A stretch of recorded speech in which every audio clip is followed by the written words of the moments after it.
Good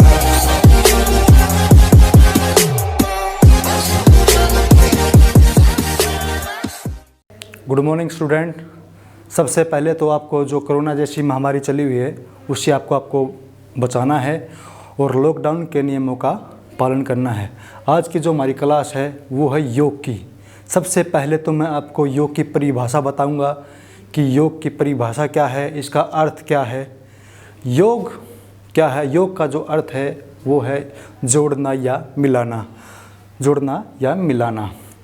पुराने जो ऋषि मुनि हुआ करते थे, जैसे महान ऋषि मुनि थे महर्षि पतंजलि, उन्होंने कहा था कि योग एक समाधि है। क्या कहा था महर्षि पतंजलि ने? कहा था योग एक समाधि है।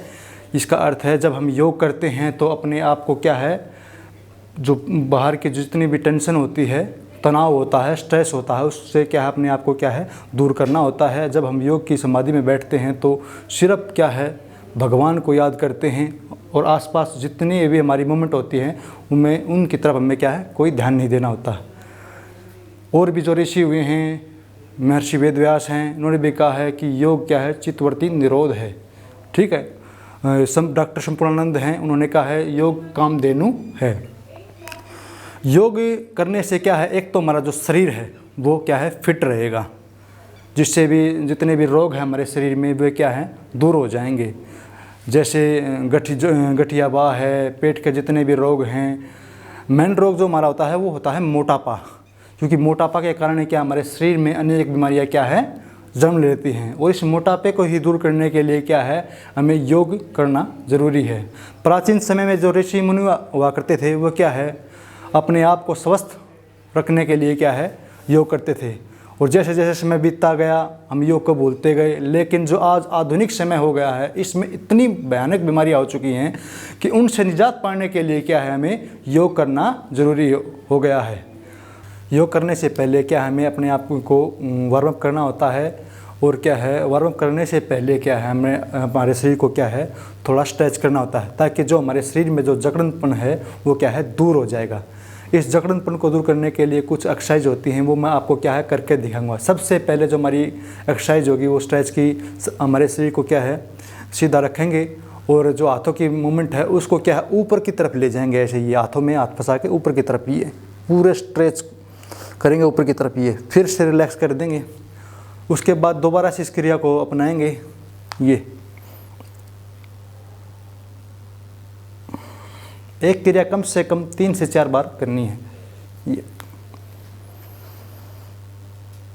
इसके बाद नेक्स्ट जो स्ट्रेच की एक्सरसाइज है उसमें क्या है हमारे दोनों हाथ सीधे करेंगे और एक हाथ को दूसरे हाथ के पीछे ले जाएंगे और ये क्या है हाथों को ऐसे पीछे की तरफ ले जाएंगे, फिर से रिलैक्स कर देंगे। फिर दूसरे हाथ को ऐसे ही दूसरे हाथ के पीछे ले जाएंगे, ये ऐसे करेंगे एक्सरसाइज। ये सभी बच्चों को क्या अच्छी तरह एक्सरसाइज करनी है ताकि जो हमारे शरीर की जकड़नता है दूर हो जाए। कम से कम 2 से 3 बार एक एक्सरसाइज करेंगे। ये शाबाश।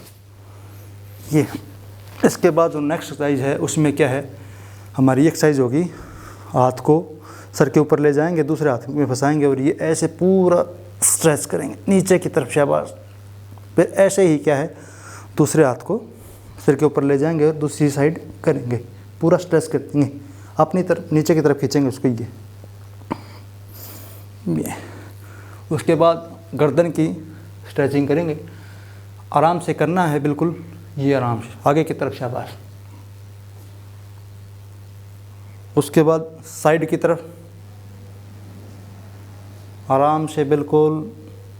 ये जो हमारा ईयर है वो शोल्डर को लगना चाहिए ऐसे। ये अब ये स्ट्रेट रोटेट, आप रोटेट करना ही ऐसे। ये जो हमारी गर्दन होती है वो ऐसे चेस्ट से लग के जानी चाहिए। शाबाश। अब पीछे की तरफ हाफ रोटेट। ये आंखें खुली रखनी होती है हम गर्दन की एक्सरसाइज करते हुए, ताकि क्या है यदि जब एक्सरसाइज करते हैं तो हमको क्या है चक्कर ना आए। अब पूरा रोटेट करेंगे राइट से लेफ़्ट, आंखें खुली, सभी बच्चों ने आंखें खुली रखनी है ताकि क्या है चक्कर ना आ जाए आपको। बिल्कुल। अब साइड चेंज करेंगे। ये अब ऐसे ही क्या है कुछ पैरों की एक्सरसाइज हैं वो करेंगे ताकि क्या है हमारे जो पैरों की जो जकड़न होती है वो दूर हो जाए। ये ऐसे घुटने के पास से पैर को पकड़ेंगे और हमारी चेस्ट पर लगाएंगे पूरा, शाबाश। दूसरे पैर से ऐसे ही करेंगे, उसको उठा कर ले जाएंगे और पूरा चेस्ट पर लगाएंगे पूरा। अगेन नाउ, दोबारा से। अब क्या है, जो नेक्स्ट हमारी जो एक्सरसाइज होती है उसमें हमको क्या है, थोड़े पैर खोलने हैं ताकि क्या हमारा शरीर वार्म अप हो जाए। ऐसे पैरों को खोलेंगे अपने अकॉर्डिंग, आपका जो बैलेंस है आपके तालमेल के हिसाब से पैर खोलेंगे। ऐसे ये पोजीशन करेंगे, एक हैंड को जो आपका राइट लेग है उस पर क्या है लेफ्ट हैंड लगाएंगे, ये आराम आराम से करेंगे। फिर दूसरे पे ये क्रिया है, फिर हमें थोड़ा थोड़ा फास्ट करनी है। ऐसे ये ऐसे ये करनी है क्रिया ये। अब खड़े हो जाएं। अब थोड़ी सी हम क्या, हमारी जो हिप है, जो लोअर पोर्शन हमारा, इसकी एक्सरसाइज करेंगे। ये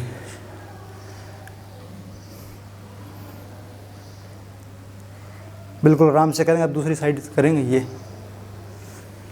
और अब क्या है, हमारा शरीर क्या है पूरी तरह से वार्म अप हो चुका है। तो जो सबसे पहला जो हमारा आसन होगा वो होगा हमारा वज्रासन।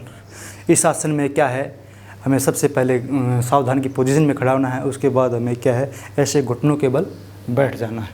यानी कि जो हमारे नी होती है, हमारे जो एंकल होते हैं, उनको क्या हमारी बैक के पीछे ले जाना होता है, ऐसे इस पोजीशन में, जिसको हम क्या है वज्रासन बोलते हैं। इस आसन में हमारा जो ये हिस्सा होता है, ये वाला हिस्सा कमर वाला, इसको बिल्कुल स्ट्रेट रखना है। और जो हमारे हाथ होते हैं उसको क्या हमारे घुटनों पर रखना है, ये ऐसे। कमर बिल्कुल सीधी, श्वास क्या है ऊपर की तरफ खींचना है पूरा, ऐसे। आंखें बंद।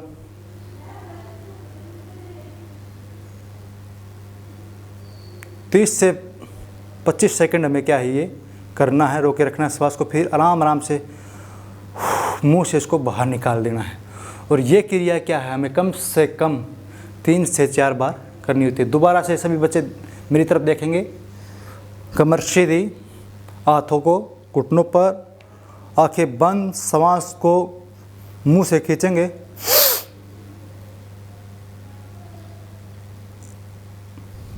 श्वास को रोके रखना है सभी बच्चों ने।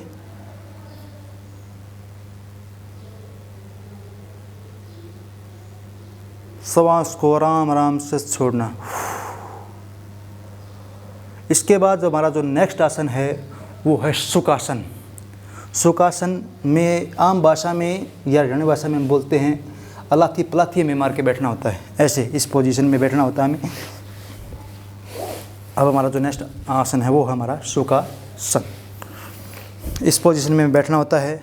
हमारे जो हाथ होते हैं वो हमारे घुटनों पर लगे होते हैं और जो अंगूठे से जो हमारी उंगली सटी हुई है उसको अंगूठे के ऐसे नीचे लगाना है ये, और हाथों को ये रखना होता है। कमर बिल्कुल सीधी, आंखें बंद, श्वास को ऊपर की तरफ खींचना। कम से कम 30 से 35 सेकंड श्वास को रोके रखना है।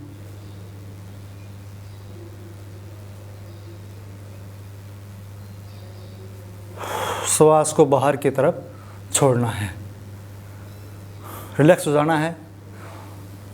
दोबारा से फिर इस आसन को हम करेंगे। ये क्रिया जो आसनों की क्रिया में 3 से 4 बार करनी होती है। दोबारा सभी बच्चे आंखें बंद, कमर बिल्कुल सीधी, श्वास को ऊपर की तरफ खींचेंगे, श्वास को रोके रखेंगे।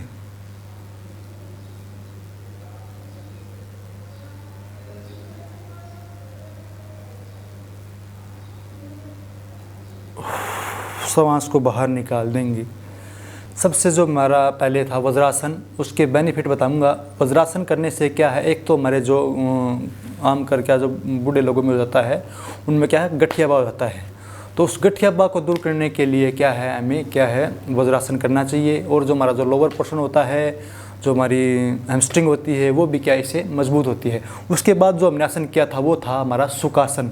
सुखासन से भी क्या होता है, सुखासन से भी हमारी जो हिप पोजीशन होती है वो बिल्कुल अच्छी रहती है। और जो साइड का जो फैट होता है वो क्या है दूर हो जाता है। और जो इस आसन से जो हमारा जो फ़ायदा होता है ये होता है, खासकर जो हमारा पेट होता है, जो हमारा डाइजेस्टिंग सिस्टम होता है, यानी कि जो पाचन तंत्र होता है वो क्या है मजबूत होता है। जो भी भोजन हम खाते हैं वो क्या है अच्छी तरह से डाइजेस्ट हो जाता है। और इसके बाद जो हमारा आसन होगा वो होगा हमारा ताड़ासन। कौन सा आसन होगा? ताड़ासन। ताड़ासन को क्या है वृक्षासन भी बोलते हैं। इस आसन में क्या है हमें क्या है बिल्कुल स्ट्रेट खड़ा हो जाना है, यानी कि सावधान की पोजीशन में खड़े होंगे सभी बच्चे। और जो हमारे हाथों हैं सभी बच्चे देख रहे हैं, हाथों को दूसरे हाथ में फंसाकर पूरा ऊपर की तरफ ये स्ट्रेच करेंगे। शाबाश, ये स्ट्रेच कर दे, पंजों के बल खड़े हो जाएं। शाबाश है बच्चे। कम से कम 20 सेकंड तक हमारे शरीर को ऊपर की तरफ स्ट्रेच करना है। उसके बाद आराम आराम से रिलैक्स मूड में जाना है। श्वास को क्या है बाहर निकालना है। श्वास को फिर थोड़ा थोड़ा अंदर ऊपर की तरफ खींचेंगे जैसे, फिर हाथों में हाथ फंसा के ऊपर की तरफ इस आसन को करेंगे। शाबाश, ये पूरा स्ट्रेच कर दे, पंजों के बल ऐसे खड़े हो जाए बच्चे। शाबाश, किसी प्रकार के कोई मूवमेंट नहीं होना चाहिए। आराम आराम से फिर इसको नीचे लाएंगे। ताड़ासन के जो फ़ायदे होते हैं, एक तो जो नाटे कद के जो बच्चे होते हैं, यानी कि छोटी हाइट के जो बच्चे होते हैं, इस आसन का करने से क्या है उनकी हाइट में क्या है डेवलपमेंट होता है, यानी कि इनकी जो ग्रोथ होती, रुकी हुई ग्रोथ होती है हाइट में, वो क्या है निकल जाती है। एक इससे जो हमारा जो साइड का जो फैट होता है वो भी क्या है दूर हो जाता है। हमारे जो लोअर पोर्शन है ये वाला, ये भी क्या है मजबूत हो जाता है। इसके बाद हम कुछ क्या है यौगिक क्रियाएं करेंगे, जिसमें हमारी क्या है कपालभाति क्रिया होगी। इसमें क्या हमें आराम से बैठ जाना है पलाती पलाती की अवस्था में, ऐसे जैसे सुखासन की अवस्था में बैठते हैं।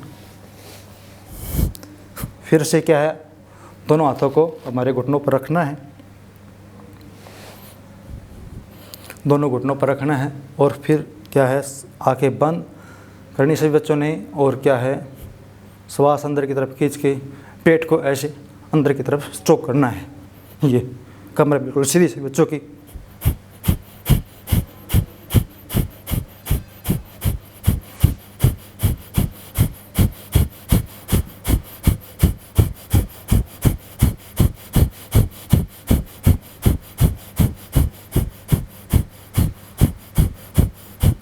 इस क्रिया को कम से कम 30 से 35 सेकंड करना है। और क्या है जो स्ट्रोक करना है वो कम से कम 30 से 35 बार करना है और सांस को बाहर निकालना है।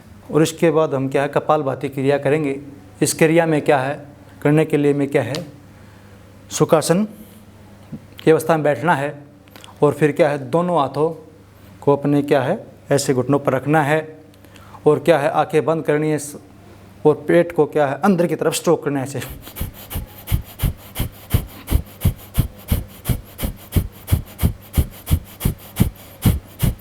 इस क्रिया को कम से कम क्या हमें 1 मिनट तक करना है। और क्या है ऐसे ही पेट को अंदर की तरफ खींचना है। इस आसन को या इस क्रिया को करने के क्या फ़ायदे हैं मैं आपको बताऊंगा।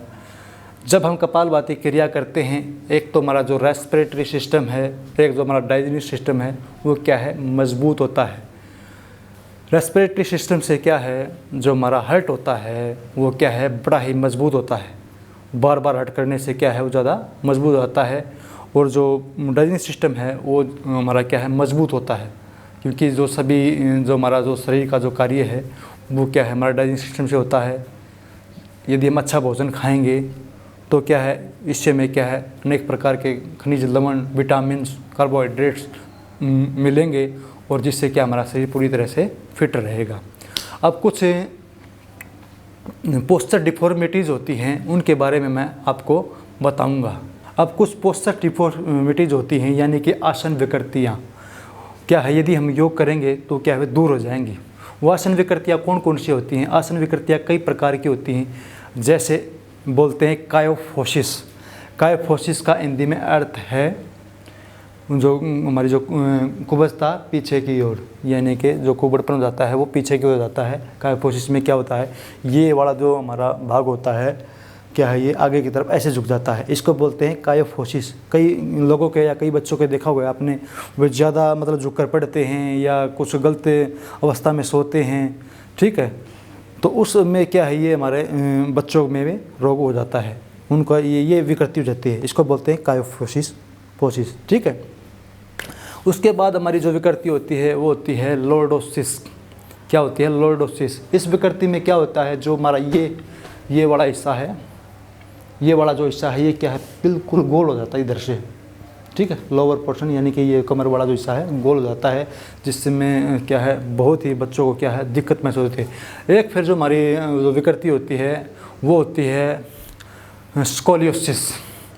इसमें क्या होता है, जो हमारी रीढ़ की हड्डी होती है वो इस तरह से ऐसा आकार में बन जाती है, ठीक है, और जो उनके जो कंधा एक तरफ झुक जाता है ऐसे, वो ऐसे करके चलेंगे ये, ठीक है, या फिर इस तरह से, यानी कि वह किसी राइट या लेफ्ट किसी साइड में, मतलब इनको ऐसी ये विकृति हो सकती है। एक हमारी होती है फ्लैट फुट विकृति होती है। इसमें क्या होती है, जो ये वाला जो गैप होता है ना, ये वाला गैप नहीं बनता बच्चों में, ठीक है, ये वाला गैप नहीं बनता। अगर ये गैप ये बिल्कुल फ्लैट होगा ना, तो इससे क्या है, जो बच्चे क्या है जैसे आगे सेना में भर्ती होंगे तो उनका ये पॉइंट बन जाएगा और क्या है उसको आगे दिक्कत होगी। और खिलाड़ी को भी अगर फ्लैट फुट होगा तो वो अच्छा क्या है, नहीं तो दौड़ेगा नहीं अच्छा खेल पाएगा।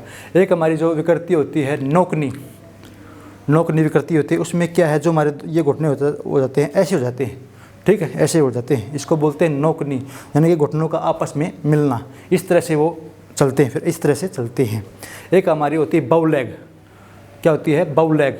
इसमें इस तरह से क्या है, ये घुटने बाहर की तरफ निकल जाते हैं, कुछ क्या है बच्चे इस तरह से चलते हैं, ठीक है। तो यदि इन विकृतियों को हमें क्या दूर करना है, तो कुछ हमें योग करने पड़ेंगे और अच्छे आसन करने पड़ेंगे और कुछ योगिक एक्सरसाइज करनी पड़ेंगी, जिससे क्या है हमारी जो जितने भी रोग हैं क्या है दूर हो जाएंगे। Thank you and have a nice day.